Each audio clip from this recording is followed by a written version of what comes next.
Hey, what's going on? Yugioh Farm 4 here, and got a shit ton of news we gotta go over. So we're gonna be going over the TCG exclusives for Legacy of the Valiant, every single one except for the promo, because I believe I went over that already, so I don't really see a point in going over that once again. So these are basically the cards that are coming out exclusively for us because TCG players were special. No, I'm joking. But these are the cards that are coming out in Legacy of the Valiant, and they're good support for new archetypes, existing archetypes already. So let's get started. So first up, we have Sylvan Miko Orange. I think that's how I'm pronounced. I don't know, but it is called Sylvan. It's a water plant, level 3 for 100 attack, 100 defense. When this card you control is destroyed by your opponent's card, either by battle or by card effect, you can send to your graveyard, and since your graveyard you can excavate, or I just prefer saying mill, the top card of your deck. And if it's a plant monster, send it to the graveyard. Otherwise, place it at the bottom of your deck. If this card is excavated from the deck and sent to the graveyard by a card effect, all plant type monsters you can currently control gain 300 attack and defense. Really not that bad of an effect, because it does give them a nice little boost, especially with their Sylvan tree. I don't really remember the name of the Sylvan, so I'm sorry. Not a big Sylvan player. I don't really like the deck, but so I'm not really gonna remember the name, so I'm just gonna call them the Deku Tree. But it does help out a lot of their bigger monsters, make it even more powerful. So I think this might see some play. I'm not too sure. Like I said, I'm not really a Sylvan player. I don't never really mess with the deck, so I can't really say anything. But it might see some play. I'm not too sure. Let's go for the Ghost Trick Yeti. 300 attack, 2000 defense, level 3. Cannot be normal summoned unless you control a Ghost Trick monster. Once per turn, you can change this card to face down defense position. When this card is flipped face up, you can target one Ghost Trick monster on the field. This turn it cannot be destroyed by battle or by card effects. Not really going to continue to play, in my opinion. It's got good defense, but you have Frost and Lantern and Spectre and Mary and Jingxi, which is 18 defense. You have a lot of monsters to really shut down opponents' monsters, and you also have things like Swords of Exceeding Light. There's really no point in playing Yeti. But hey, if you want to play it, go ahead and play it. It's 2000 defense. It's got a big booty, so there you go. But don't really recommend it because, in my opinion, Ghost Trick decks are kind of clogged already because of all the things you want to put in. And there we go. Now we have Bujingi Pavo. So it's the new Bujin relic for Bujins, and as you can see, it's a super rare. And Sylvan, I think this is going to be this is a rare. Yeti is going to be common, and then this is a super rare by the looks of it. So it is a winged beast, level 4, 1700 attack, 800 defense. When a beast warrior type Bujin monster you control is destroyed by battle and sent to the graveyard, you can send this card from your hand to the graveyard. Special summon one Bujin monster from your deck. You can only use the effect once per turn. They're really dishing out the winged beasts in this deck. I swear, you can basically play Icarus now if you want to. It's nuts. So that's actually a pretty decent card for Bujin because of the fact that you don't really care if you basically lose a monster, but at the same time you want to keep your Bujin monsters like Yamato for your searching, Migazuchi because it's a good card. Like, you kind of want to try to protect your Bujin monsters, but I don't know if there's any play, because Bujins have a lot of Bujin relics to play off of, and you kind of want your Beast Warriors to be on the field. But then again, Pavo can pretty much replace it. So if Yamato gets destroyed, you can just bring another Yamato, or a Migazuchi, or something like that. Just any other Bujin from the deck. So you deck your deck by another card, and it's actually a pretty cool little thing.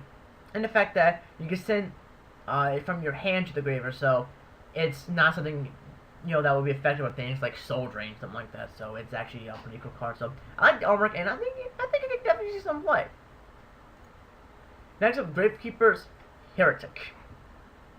Man, this artwork looks pretty cool. Level 4 spellcaster, 1800 attack, 1500 defense. This card on the field is unaffected by all other card effects as long as Necro Valley is on the field. So pretty much think of it like this: it is Armadillos while Necro Valley is on the field because it has 2300 attack, and it's unaffected by anything. That is pretty fucking awesome. And the fact that this will really help out the trap cards like the Imperial Tomb of the Gravekeepers and stuff like that. it really gives a nice little boost. And the fact that it has 1500 defense, you can search it out with things with your recruiter. I could not spit that damn thing out. You can search your recruiter, especially with spot. There's a lot of things you can do with this card that really makes it a pretty damn good card. So I can definitely see this thing being played at 2s and 3s. If you're not playing this card in Gravekeepers, I don't know what's wrong with you. Because this thing is a pretty damn good card for Gravekeepers. And it's a really good card to put your opponent in a bad situation where they might have to make plays that they don't want you just to get over this damn card.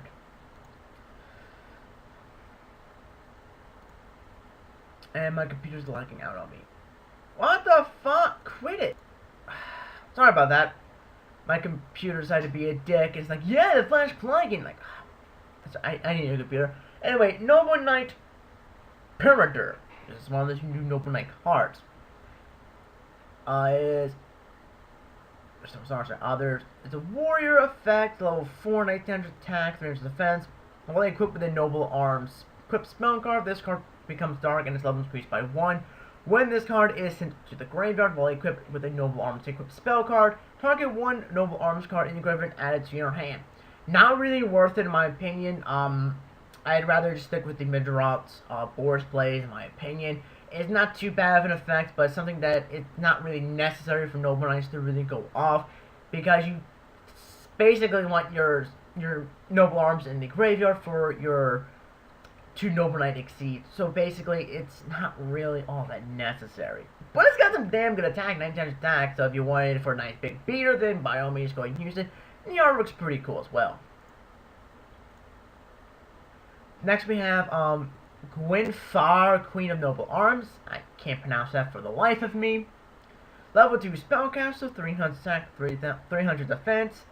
You can target one Noble Knight monster you control, equip this card from your hand or graveyard to the target. You can only use this effect of, I'm not going to pronounce that name, I cannot once per turn. The equipped monster gains 300 attack. Apply the appropriate effect depending on the attribute of the equipped monster. Light. If the equipped monster will be destroyed by a card effect, you can destroy this card instead. Dark. If the equipped monster battles an opponent's monster, at the start of the damage step, you can destroy that monster, then destroy this card. Pretty freaking cool. I like it a lot. Better than Purger, and it gives you another equip you can actually utilize.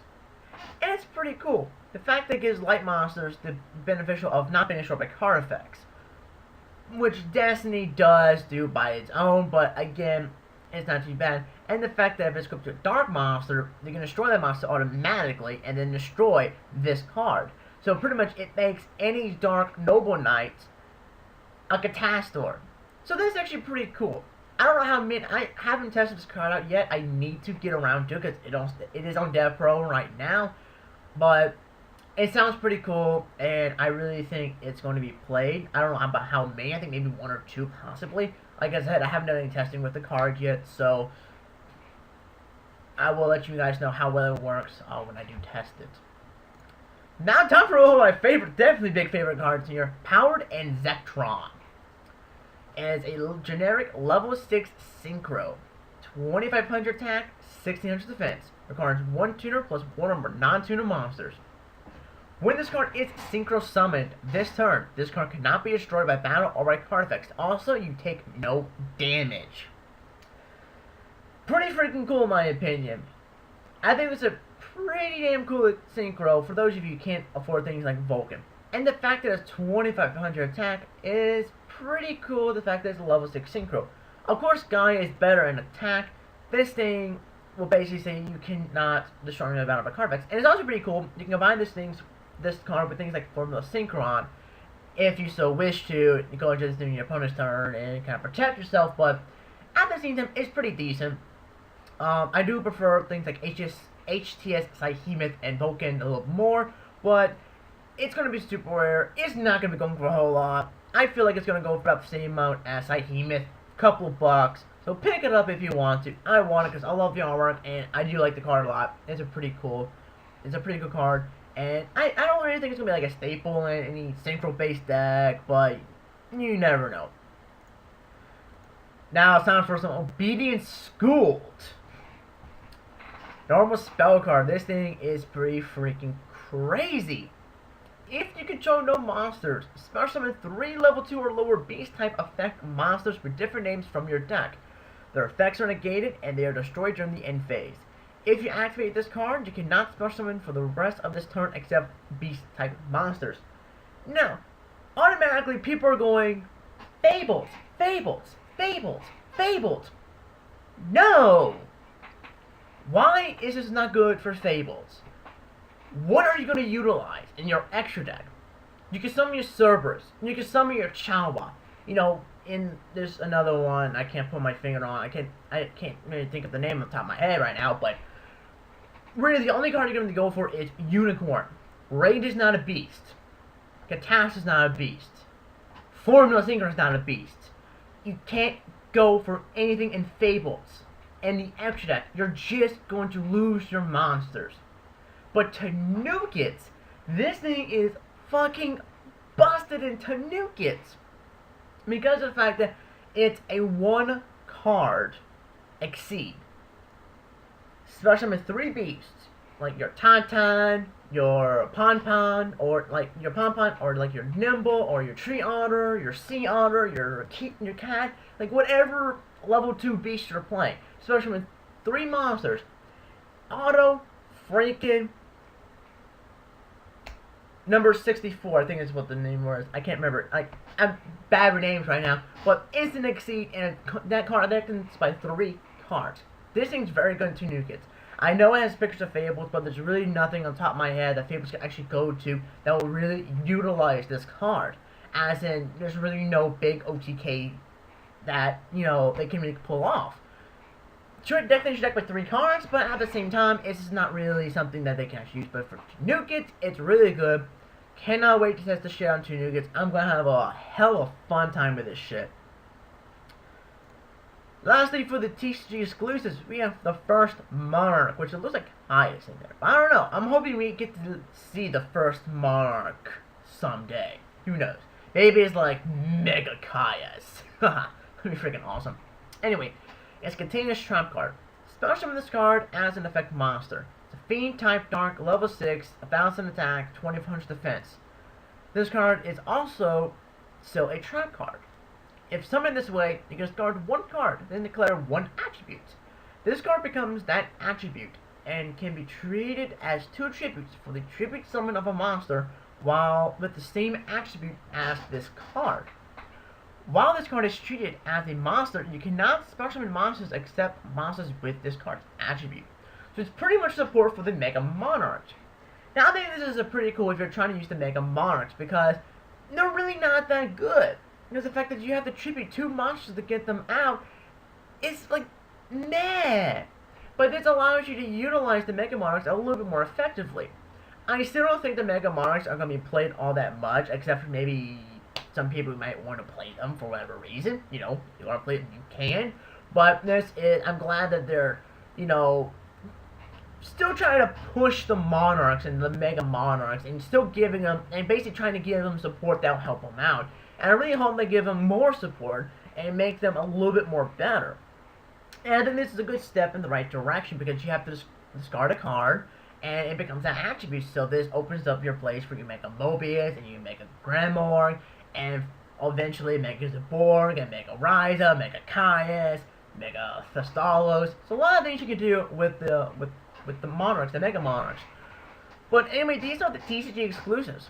Go over them again. We have Sylvan Mika Orange, the Ghost Trick Yeti, Bujingi Pavo, Gravekeeper's Heretic, Noble Knight Predator. This card I cannot pronounce, so we're going to call it the Queen of Noble Arms, Powered Insectron, Obedient Schooled, and the first Monarch. So guys, give me your thoughts on these cards in the comment section below, and which of these cards are you most excited for in Legacy of the Valiant? For me, I'm excited for the Powered Insector and the Obedient School, because these are 2 cards that I really cannot wait just to get my hands on. Mainly because of the fact that I love the artwork. I just want to get the artwork. I love it. It's cool artwork. So, but anyway, again, what are your cards you're most excited for? And I want to know. So give me your thoughts on this stuff in the comment section below. And yeah, so there's going to be quite a bit of videos going up today, including I got 2 more videos going up after this. So anyway, I guess I'll see you guys when I upload those videos. So yeah, bye!